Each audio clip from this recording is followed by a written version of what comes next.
I'm Scott Kelly, and my main band I've been in for 28 years is Neurosis, and um, I've done a bunch of other stuff. Tribes of Neurot, I do solo work just under my own name. Um, I had another band called Shrine Builder for a while, um, and then we started this thing about a year ago. Um, and I started playing music when I was 14, I guess. So 13, 14. I'm 46 right now. And I just started it because of growing up in the hardcore punk scene in California, and it was just uh, uh, an easy and direct way for me to express myself as quickly as possible. It didn't require a lot of particular musicianship. It just required a kind of a dedication and emotion.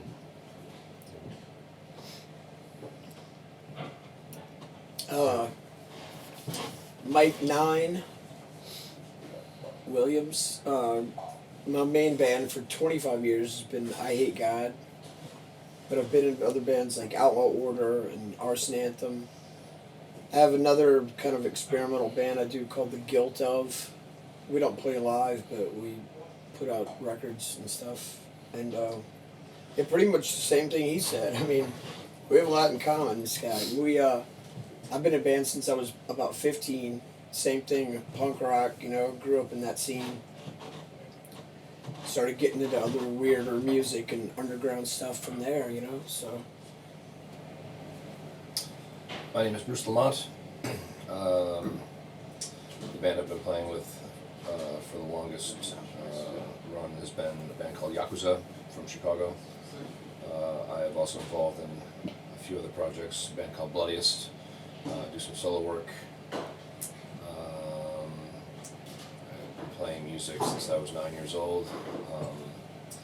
Always attracted to things out of the ordinary from pretty much the get-go until now. So those are things that I find appealing and exciting, both creatively and just as a listener.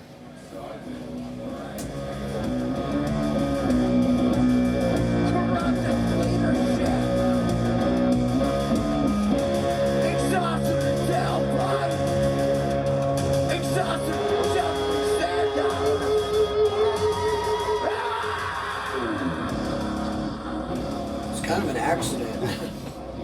Kind of happened just out of the blue. I've been knowing him since the 90s. My band toured with, I Hate God toured with Neurosis in the 90s and did one-off shows here and there on the West Coast and stuff. I met him, I don't know how I met you, but we, at South by Southwest in Texas one year, we decided to do like some improv stuff, just like noise, kind of power electronics thing.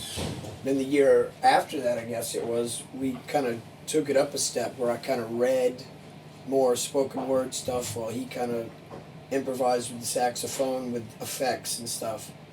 And it kind of just came all together because they had done shows together also. And I didn't even know this until later that they knew each other.